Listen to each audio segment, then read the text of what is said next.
CEO. Isabella Laurent stepped out of her black sedan, carrying a bouquet of white lilies into the silent morning of the cemetery.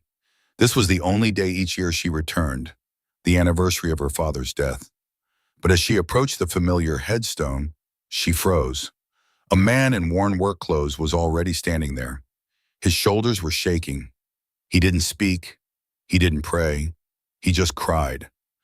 Isabella frowned, her voice cold. "Who are you?" The man wiped his eyes, refusing to look at her. He said one thing that sent a chill down her spine. "I shouldn't be here, but he saved my life." Daniel Cross was 43 years old, but his face was a map of a much harder journey than most men his age. His hands were thick and calloused, permanently stained with the gray dust of concrete and the faint biting scent of industrial rust. As a construction laborer, Daniel's life was a relentless cycle of physical exhaustion and quiet survival. He lived in a cramped two-bedroom apartment that smelled of cedar and old books, a space he shared with his 10-year-old son Leo. Leo was a bright, observant boy who looked at his father like he was a giant made of iron. To Leo, Daniel was a hero who could build towers out of thin air. But to Daniel, he was a man living on borrowed time and borrowed grace. Every morning before the sun even touched the city skyline, Daniel would pack a simple lunch for Leo and walk him to the school gates. He taught his son to keep his head high, even when their shoes were worn through to the soles. He taught him that being a man meant working for what you had and never turning your back on someone who was falling. But Daniel carried up a weight that Leo couldn't see. 15 years ago, Daniel wasn't a construction worker. He was a man who had lost his way in a sea of bad decisions and corporate greed. He had made a massive mistake, a financial error that had cost innocent people their livelihoods and landed him in a dark, hollow pit of debt and legal trouble. He had hit absolute rock bottom. He was homeless, nameless, and entirely hopeless. That was when he met Charles Laurent. Charles was the founder of Laurent International, a titan of industry. But unlike the other billionaires Daniel had encountered, Charles saw the man beneath the mistake. Charles didn't give Daniel money, he gave him a job. He gave him a shovel and told him to start digging. He mentored him in the quiet hours of the evening, teaching him that a life could be rebuilt just like a bridge, one bolt at a time. He taught him the value of a day's honest labor. However, Daniel wasn't strong enough back then. The shame of his past was a ghost he couldn't outrun. One night, overwhelmed by the feeling that he would never be worthy of Charles's kindness, Daniel simply vanished. He left the city under the cover of darkness. He changed his name. He ran until his feet bled, eventually settling in a different town to start over as a simple laborer. He never said goodbye. He never said thank you. He spent every day since then wondering if Charles hated him for leaving. For years, Daniel lived in a state of self-imposed exile. He built a modest, quiet life for Leo, but he never let himself feel successful. He felt like a thief who had stolen a second chance and never paid back the debt. When he read in a discarded newspaper 5 years ago that Charles Laurent had passed away, Daniel felt his heart shatter. He wanted to go to the funeral, but he was terrified of the cameras, the elite family, and the questions he couldn't answer. He spent that day sitting on a park bench, staring at the sky, whispering a thank you that no one would hear. It took 5 long years for Daniel to find the courage to return to the city of his shame. He drove his rusted truck back into the heart of the metropolis, his hands shaking on the steering wheel. He waited until the anniversary of Charles's passing, thinking the cemetery would be empty at dawn. He just wanted 5 minutes. 5 minutes to stand before the man who saw his soul and tell him that he had raised a good son. He wanted to apologize for being a coward. As he stood before the massive marble monument of Charles Laurent, the dam finally broke. All the years of guilt, all the suppressed gratitude, and all the loneliness of a single father came pouring out in a silent, violent sob. He was so lost in his grief that he didn't hear the crunch of gravel behind him. He didn't hear the luxury car door close or the click of expensive heels. Then a cold, sharp voice sliced through the morning air. "Who are you?" Daniel stiffened, his muscles locking in panic. He didn't need to look to know who it was. The voice had the same resonant authority as Charles's, but with an edge of ice that Charles never possessed. It was Isabella Laurent. the woman who had taken over her father's empire and turned it into a fortress. She was the Iron CEO, a woman who valued data over people and results over reasons. Daniel wiped his face with a rough, dusty sleeve. He felt smaller than he ever had in his life. He looked at the white lilies in her hands and then at his own empty, calloused palms. "I shouldn't be here," Daniel whispered, his voice raspy and broken. "But he saved my life, and I never told him I was grateful. I just wanted to tell him I'm still trying." Boy CTA, would you return to face your past, even if it meant being judged? Type yes or no in the comments below. Isabella Laurent didn't believe in coincidences, and she certainly didn't believe in the tears of strangers. In her world, a man in dirty work clothes crying over a billionaire's grave was a predator looking for a payout. She watched Daniel walk away, his head bowed, and she felt a surge of cold, analytical fury. Since her father's death, she had dealt with dozens of old friends and secret partners who tried to use her father's legacy as a lottery ticket. The moment she got back into her sedan, she made a phone call to her head of security. "I want a full background check on a man, mid-40s, construction gear, white truck. He was at the cemetery. Find out who he is and what he thinks he's owed. Don't leave a single stone unturned." The report landed on her desk by lunch the next day. Her security team was efficient, perhaps too efficient. They had found his name, Daniel Cross, formerly known as Daniel Miller. The report confirmed her worst fears. Daniel had a criminal record for financial negligence. He was a failed accountant who had vanished after being involved in a scandal 15 years ago. A scandal that involved the very firm her father had eventually acquired. "A fraud," Isabella hissed, tossing the file across her mahogany desk. "He wasn't crying for my father. He was crying for a missed opportunity to siphon more money. He thinks I'm as soft-hearted as my father was." She decided to confront him. She wanted to see him squirm. She wanted him to know that the Laurent family was no longer a soft target for scavengers. She tracked him down to a massive skyscraper construction site downtown. She arrived in her tailored gray suit, looking like a polished diamond in a coal mine. Daniel was on his lunch break, sitting on a concrete slab, sharing a sandwich with Leo, who had come to the site after school to wait for his dad. Isabella didn't care about the child. She walked straight up to Daniel, the sound of her heels clicking against the hard ground like a metronome of judgment. "Mr. Cross, or should I call you Miller?" she asked, her voice echoing through the steel girders, silencing the nearby workers. Daniel looked up, his face paling to the color of ash. He gently pushed Leo behind him, shielding the boy from her glare. "What are you doing here? I thought I made it clear I was leaving." "I read your file, Daniel. The embezzlement, the disappearance. My father was a kind man, perhaps too kind. He had a weakness for projects that couldn't be fixed. He liked to play God with broken people. Was that what you were to him? A project?" Daniel stood up, his eyes flashing with a spark of his old, proud self.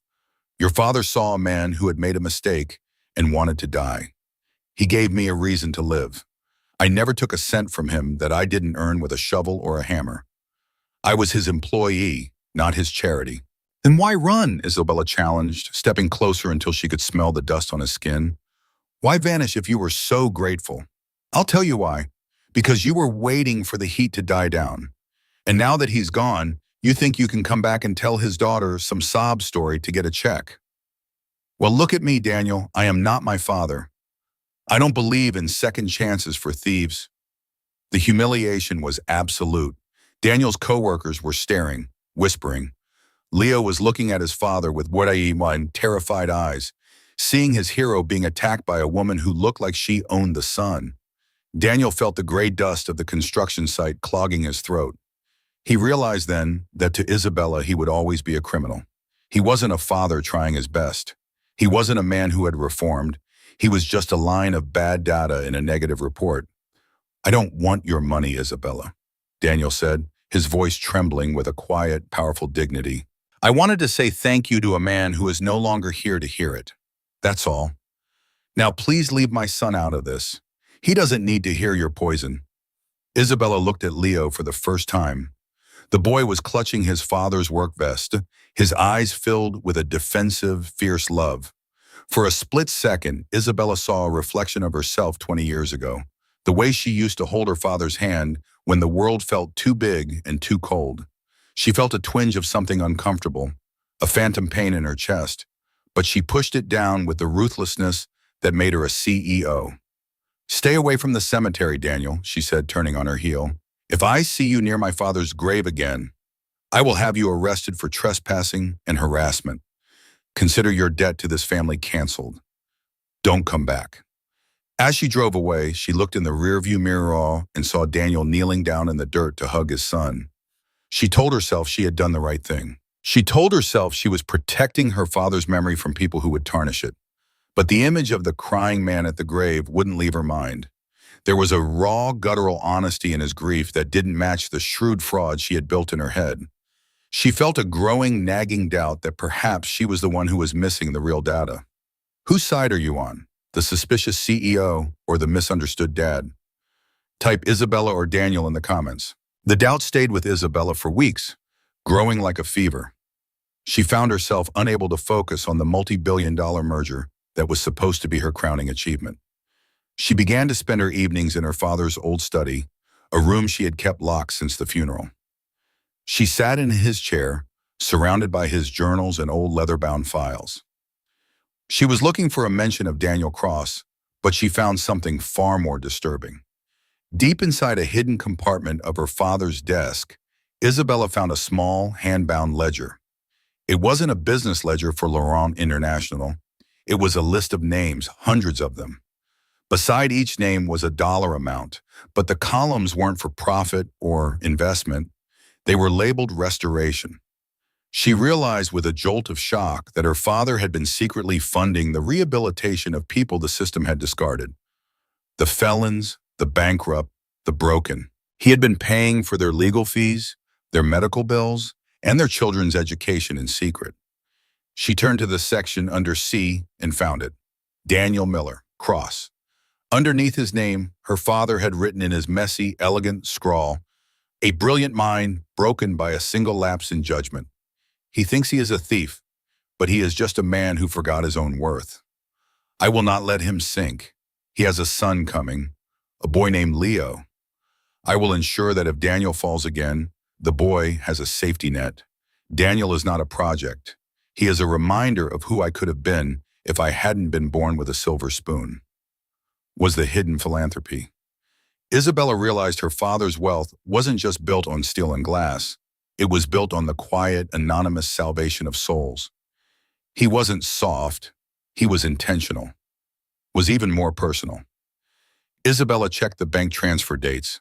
Her father had continued to monitor Daniel even after he had vanished 15 years ago. He had secretly paid for Leo's emergency appendectomy 4 years ago, when Daniel was struggling to find work. Daniel had thought it was an anonymous city health grant. It was Charles Laurent. He had protected Daniel from the shadows for 15 years. Isabella felt the walls of her cold, analytical world begin to crumble. She had spent 5 years trying to be the CEO her father was, but she had only been managing his money, not his heart. She had become the very thing her father was trying to prevent, a person who saw only the crime and never the human being.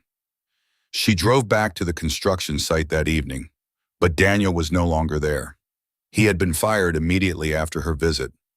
The foreman didn't want the drama of a billionaire CEO showing up to harass his workers. Isabella felt a sickening weight in her stomach. She had destroyed the very life her father had died trying to protect. She was the villain in her father's story. She found his address through the HR files and arrived at the small, peeling apartment building on the edge of the industrial district. She climbed the stairs, her expensive silk clothes feeling like a heavy, shameful costume. She knocked on the door. Daniel opened it. He looked exhausted, his eyes rimmed with red. The apartment was nearly empty. Half-packed cardboard boxes sat on the floor. "I told you I was leaving," Daniel said, his voice flat and dead. "We're moving to the coast. I found a job in a shipyard. You won't see us again. Just leave us alone." "Daniel, wait," Isabella said, her voice cracking for the first time in years. I found the ledger, my father's secret ledger. She stepped inside, not waiting for an invitation. She saw Leo sitting on a crate in the corner, drawing in a notebook. The boy looked at her with a quiet, adult-like suspicion.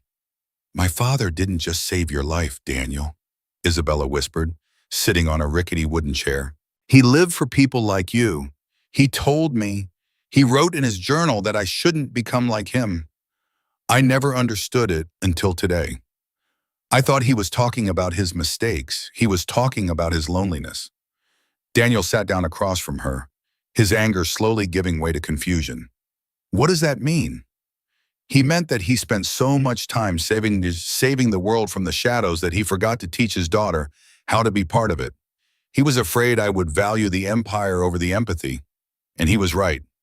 I've been running this company like a heartless machine, and I treated you like a malfunction that needed to be deleted. Daniel looked at her, and for the first time, they weren't CEO and labor. They were just two children of a man they both missed desperately. Daniel told her the whole truth.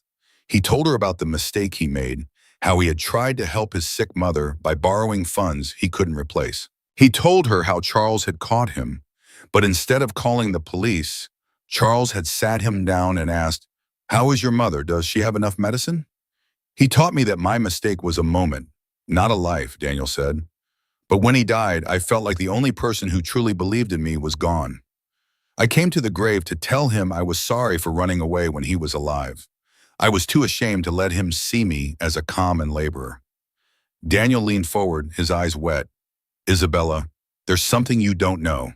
Your father didn't just want me to succeed. He was worried about you.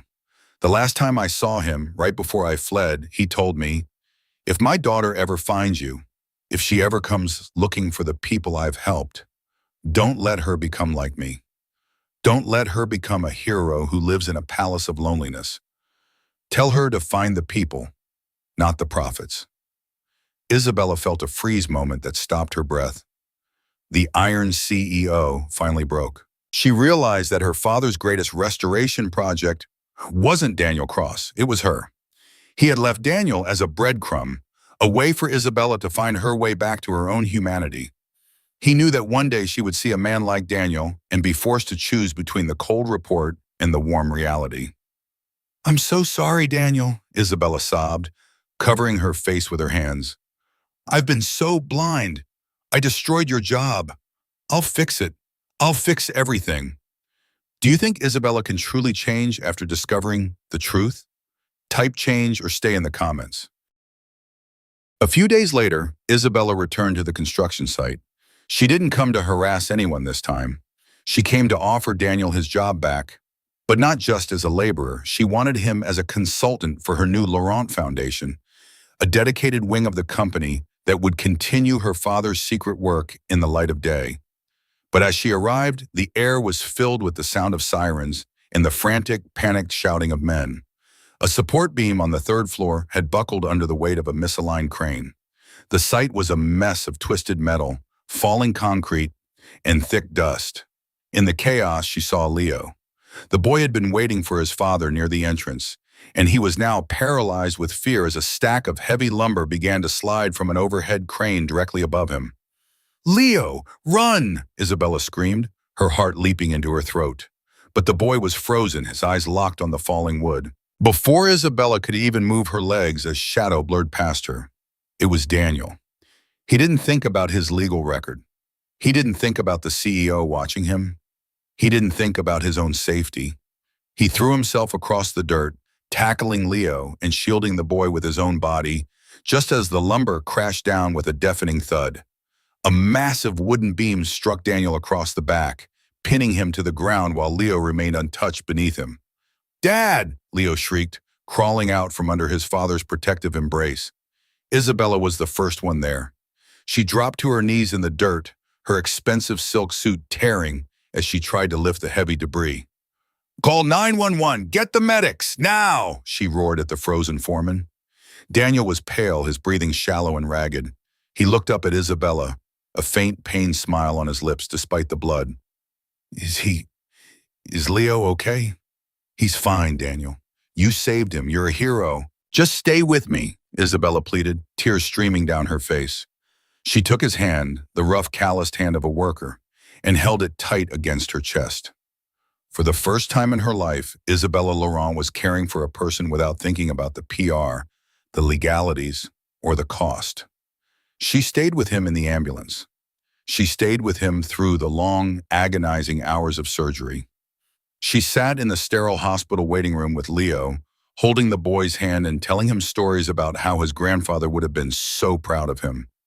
When the doctor finally emerged and said Daniel would survive, but would need months of physical therapy, Isabella felt a wave of relief that was more powerful than any multi-billion-dollar deal she had ever closed. She realized that the Iron Empress was officially gone. In her place was a woman who finally understood what her father meant by restoration. She wasn't just saving Daniel's life, she was saving her own. She had found the people.